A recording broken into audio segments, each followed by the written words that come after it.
Damien Filiatrault, welcome to the conversation today. Thanks, John. It's a pleasure to be with you. You're joining us from California. I'm south of Salt Lake City in Utah.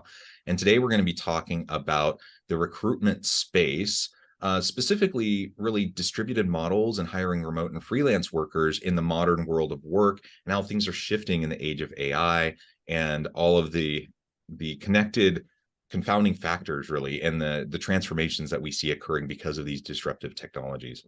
As we get started, I wanted to share Damien's bio with everybody. Damien Filiatrault is the founder and CEO of Scalable Path, a software staffing agency that matches leading companies and startups with vetted remote software developers. Scalable Path has helped 23.5K freelancers in 177 countries complete 780,000 hours of programming on client projects. Damien is passionate about employment equity and helping companies meet their hiring needs. And I'm sure there's a whole lot more to say there. Anything you would like to highlight by way of your background, personal context, or your company before we dive on in?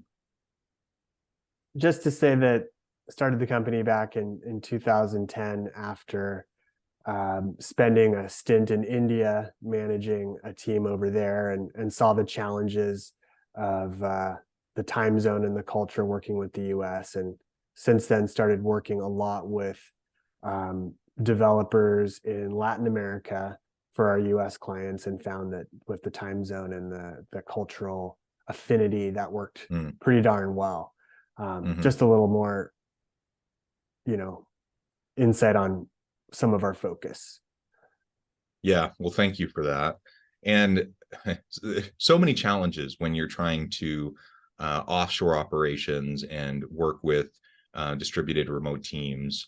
And you just briefly highlighted, one of those things that can be challenging, and that is just simply the geographic difference and the time difference and how the collaborations and communication happens when you're in that kind of a setting. It's not like we can't overcome it, but it is an added layer of challenge. And so it's definitely something we need to think about. All right. So as we set the stage for the conversation today, maybe we can start with your kind of general assessment of where we're at in the modern world of work in relation to tech, because a lot has happened in the last year, particularly the last 8 to 10 months, especially around AI. I mean, just within the last couple of days, there's been some pretty major tech announcements and new AI offerings that have come out. I'm thinking of all the big announcements from Meta, Facebook yesterday, Mark Zuckerberg, lots of announcements around ChatGPT and Bard and some of the others just in the last week. These have lots of applications across a wide range of different disciplines and fields and different functions within a business. Within the recruiting world, though, I think it in particular has some really important value and some serious considerations that we have to keep in mind. So let's start there. If you can tell us a little bit about your current feelings around the current landscape. Well, there's a lot there. I'll keep it high level at first and say that you say in the world of tech and recruiting, you could take that two ways. You could talk about technology that recruiters use. Yeah. And you could also talk about, technical recruiting, like recruiting technical talent. And we're doing both of those things. I'll start by saying that in the world of software developers, I think we were potentially one of the first industries to embrace remote work because it works really well. And maybe we're a bunch of introverts at heart and programmers, but just coding on your computer and pushing your code to a repository, and it just sort of works. So I think even before COVID, we were all doing that. And so that's just one observation. You've seen it spread into other industries through COVID, and then other industries have started to pull back. Where it will stick is interesting. But one topic that we could go into, but I'll just make a comment on, is that there's always a balance as a company when you're hiring and you're considering working with a remote team, is what's going to make your workers happy, right? And there's a balance of power shifting there, where it's like some of the best workers out there really want to be remote.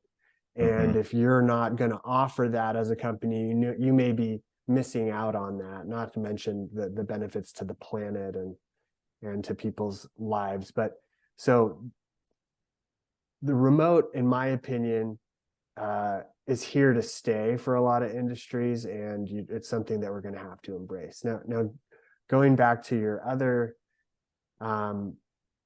way you can interpret your question of like tech in recruiting,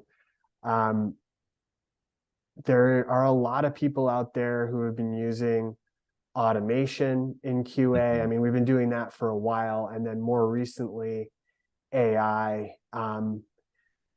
AI, I would see as a subset of automation. It's just a more advanced form of automation in hiring. And I think that my personal opinion is there's a lot of good tools out there. You have to be really careful about where you implement it in your process to make sure that you don't degrade the process for either the applicants or your clients, the hiring, the person doing the hiring, whether that's yourself or a client of yours.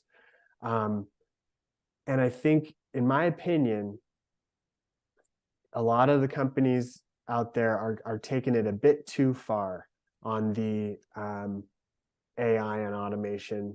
There's a little bit of like a hype going around where everything's got to be AI, or that the thing you've got to prioritize is saving cost at all cost, right? Or, and I think if you try to offload some crucial steps like interviewing people by AI, I think AI can do it, right? But are the results really good or reliable? I don't think we're there yet. And I think a lot of people are kind of pretending that we are there, and just because it can save them a lot of money or time, or even potentially they can tell a story to VC companies to get funding for their product, and VCs are eating up the AI story. So just how that reflects back to our business, like we'll use automation in parts of our flow, but when it comes down to performing interviews with candidates, we have real humans doing it live on Zoom, just like we're doing right now. And so you know who you're talking to.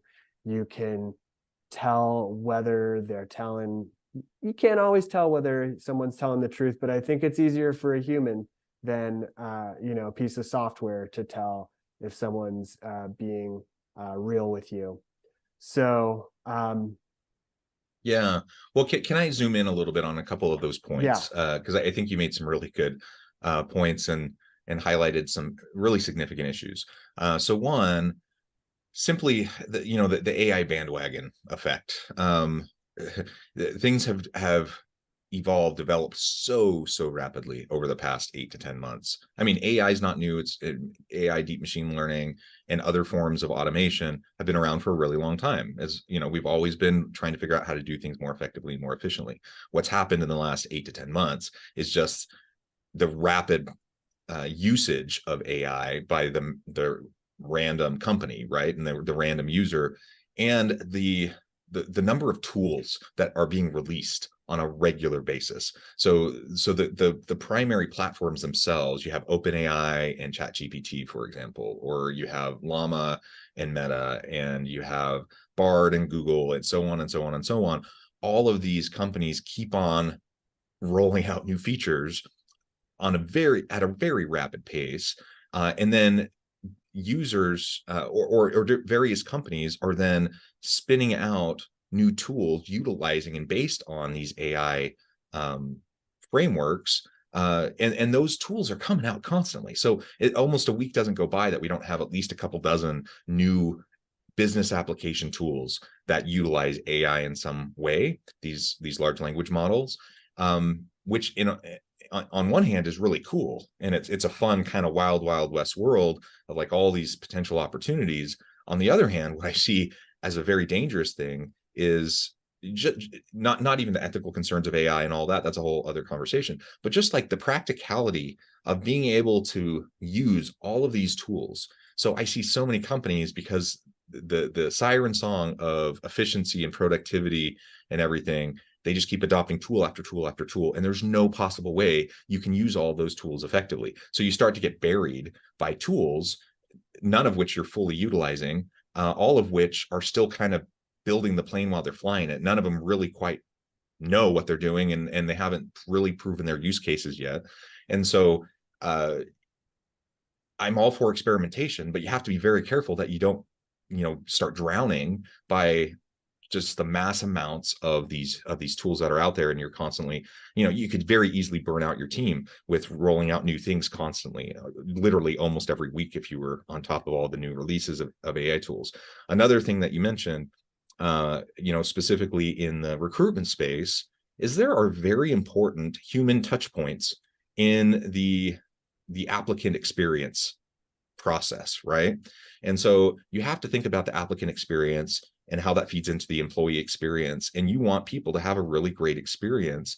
And while there are efficiencies that can come from the usage of any automation, and in this case, we're talking about AI, you need to make sure that you're having those touch points and that you're a real live person who has the intuition and has the various capacities that go beyond an algorithm, that you have a chance to have those interactions with other humans on the other side for good outcomes for the business, but also for them.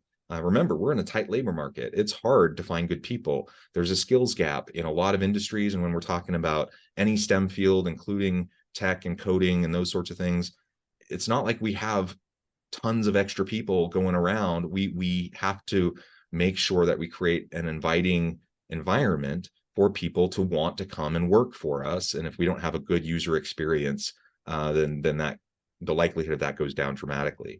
And I don't know about you, but I've heard lots of people talk about features, for example, like LinkedIn, and you can apply to jobs on LinkedIn super easy, right? You can have people identify you and reach out to you. I get like bombarded constantly daily with like recruitment emails, spam and stuff like that.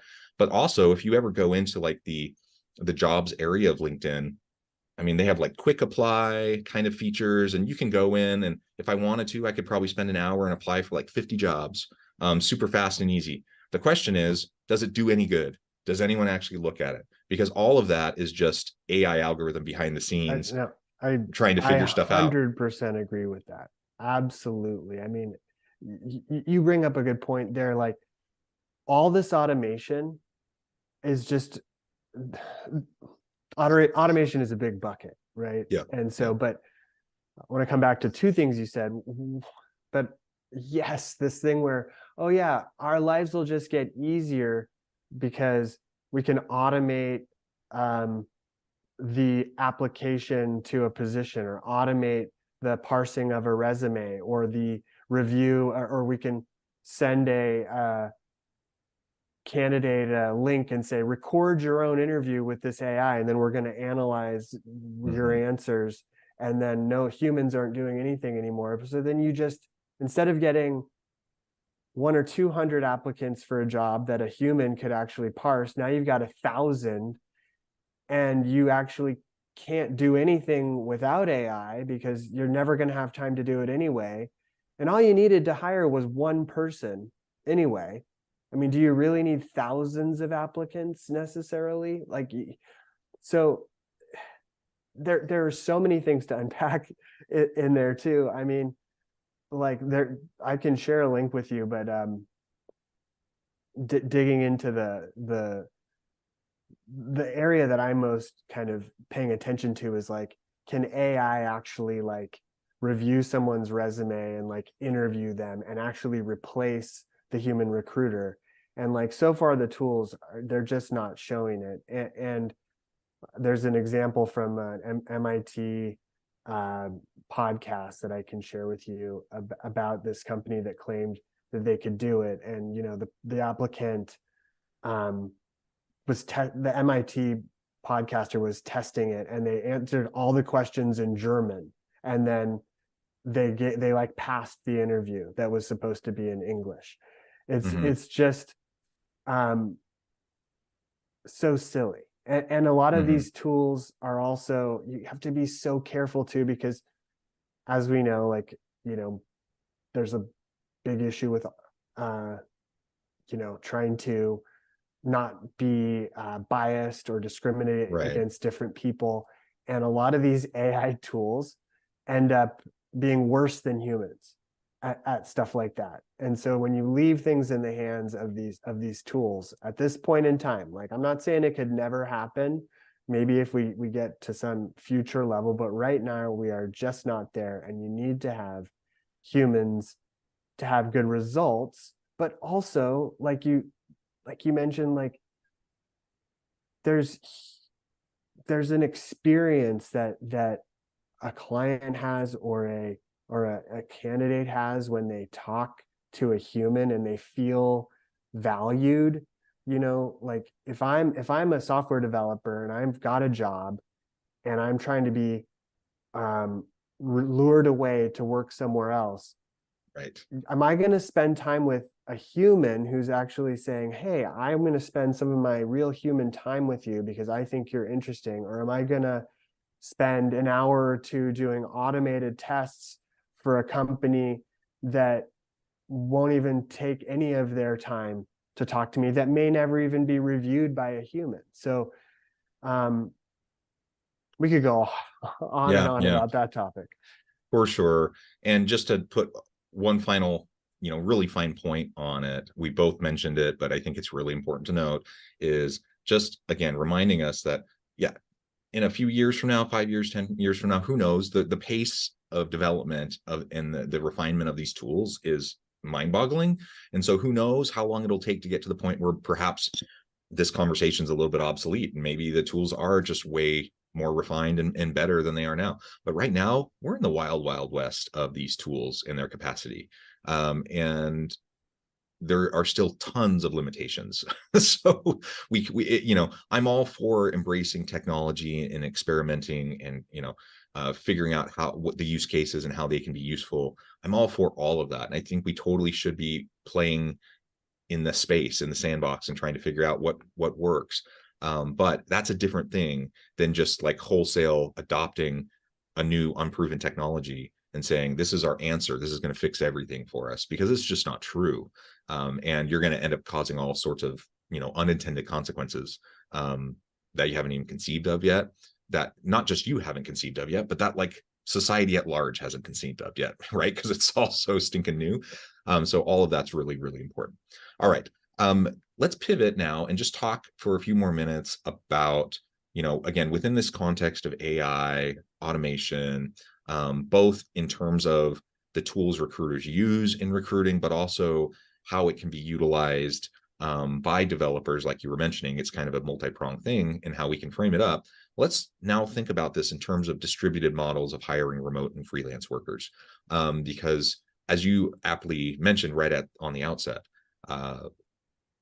coding and a lot of tech types of positions actually have been very well suited for remote, hybrid, freelance, distributed work for a long time.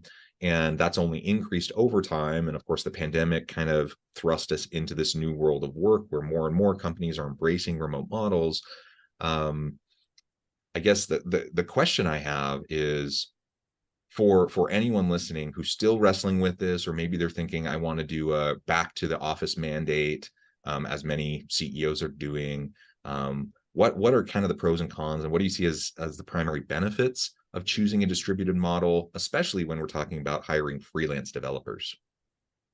Yeah. Okay. Well, I'll definitely have a lot to say about the pros and cons of remote. I mean, number one, first and foremost, most people like it. It's a big perk, unless you're certain type of individual, like you're in your 20s and you're looking for that sort of networking in real life and meeting people, or which is valid, right? There are certain, or you're just a very like gregarious person that you just need that human, you know, there's, I'm not saying that it's there aren't certain people that prefer it, or you're in a certain industry, like you're a doctor, you know, you've got to, telehealth is real too, but there's just certain things. You're in manufacturing, I don't know, you've got to do hands-on stuff. It's not going to work.